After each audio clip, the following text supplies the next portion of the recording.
We start tonight with dramatic scenes from Texas where an 18-year-old student is behind bars after fighting at a high school, and it ended in gunfire.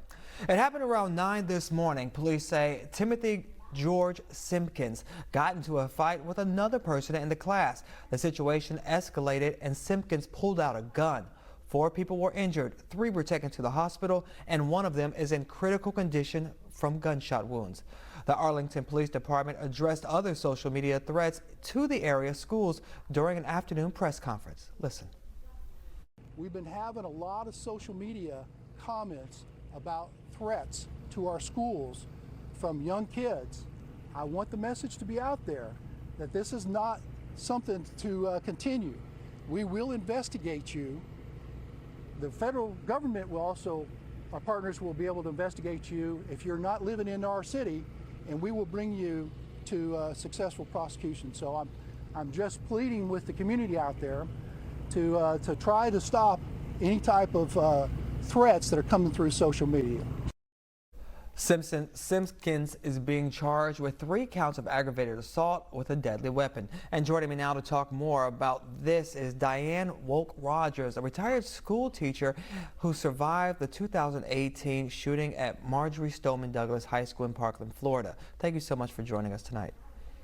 Yes, thank you for having me. First, I just want to extend my thoughts and good wishes and hope for healing for the community in Arlington and for the victims. It's going to be a long road, but I'm sure they're going to be strong. And I know what happened in Parkland, we all came together to get through this.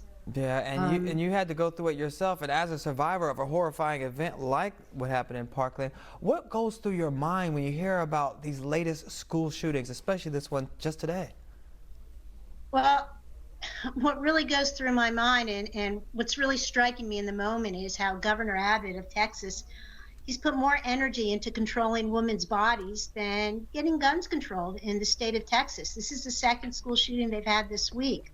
How's he protecting life when he has open carry gun laws and kids are being shot in their schools? I think that's where the focus needs to be. I get very frustrated engaging in paralyzing debates about gun control if you look at the statistics from every town gun safety since my shooting 2018 in Parkland, Florida at Marjory Stoneman Douglas, there have been 81 more school shootings. In 2018 alone there was 24, and the next year instead of it going down it went up to 25. Then we had COVID, so the school shootings dropped to 10, and now, as of today, we are up to 22 this year, and the year's not over. So it's an epidemic that needs to be as much focus and control needs to be on it as the energies and the money and the time that we put into controlling COVID. Yeah, it's clear we need to do more to control these guns and get them out of the hands of especially those in schools. And, you know, emotions are high right now. So speaking of emotions, what type of emotions and feelings do you think those in Arlington, Texas are going through right now? And what kinds of resources do you think should be available to help them through a tragedy like this? Yeah, I mean, the trauma that they're feeling right now, brings me back to me is where I just froze. And I almost did not go back to teaching because I thought if I can't find the calm in myself, how can I go back to the classroom? And fortunately for us, the Center for Mind-Body Medicine out of Washington, D.C., led by Jim Gordon, one of the world's largest psychological healing organizations, came to Broward County and they trained us on how to deal with our trauma, how to engage the parasympathetic nervous system by doing meditation, drawing, community support. And what we did with those skills was I went back to school in the fall and I said to my students, I've learned some tools that are helping me and maybe they'll help you. And I didn't see my students as victims. I didn't see them as survivors. I saw them as community leaders. And I started a Mind Body Ambassador Club and I said, let me teach you these skills and then you can share them with your community. And actually during the COVID, my students did some virtual live, I call them joy bursts, to healthcare workers that were really struggling under the stress of COVID-19 and taking care of people. So there are tools that we can use, but we really need to put our funding into mental health. We We need to talk about it, and we need to teach these people these skills. Well, can a Soft belly community... breathing. Yeah, go ahead. Yeah, I was going to say those are all important skills. And do you think it could ever heal a community? Like, for example, in Parkland, can you still feel it when you go to that area? And is it still just apparent, the heaviness and the weight of it and people's energy?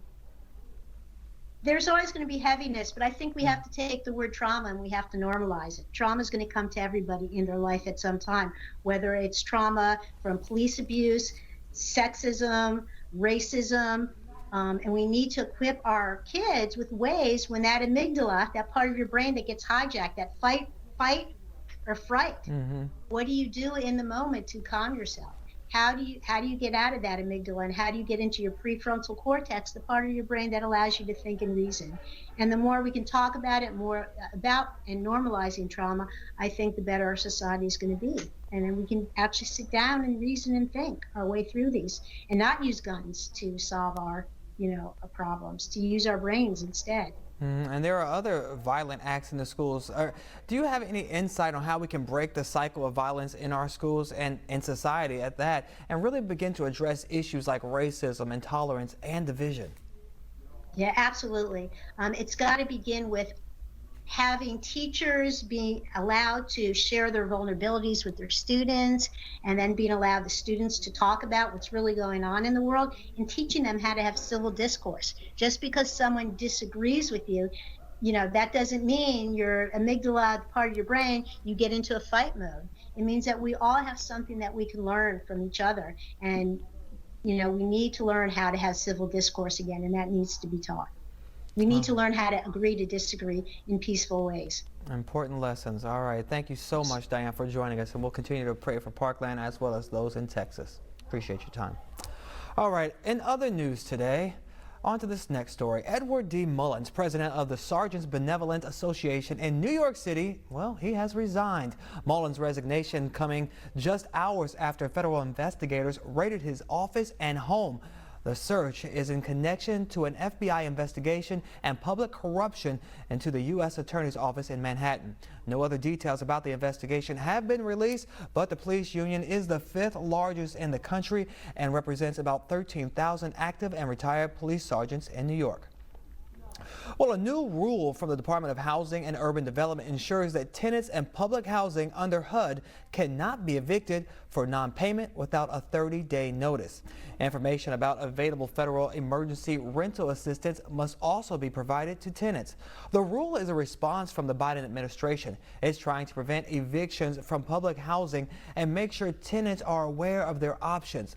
Public housing authorities are expected to comply with the new rule immediately. The rule is scheduled to be published tomorrow in the Federal Register. It will officially take effect 30 days later. And finally today, the U.S. Department of Education has announced that there will be major changes to the federal student loan program. The Public Service Loan Forgiveness Program aims to cancel debt for public sector workers once they made 120 payments or 10 years worth of loan payments, although less than 5% have actually qualified. But there's one thing the Department of Education is implementing to fix this, is this waiver that runs into the end of next year, allowing borrowers to have all payments counted towards the program. Now, these changes could mean debt cleared for 550,000 people and would make another 22,000 eligible for immediate debt cancellation. I like the sound of that. All right, everyone, we want to make sure you have an opportunity to join the conversation on anything we're talking about this evening. So head over to our BNC Instagram and Twitter pages and let us know how you feel. Also visit our website, bnc.tv, and subscribe to our YouTube page to check out other clips from the show.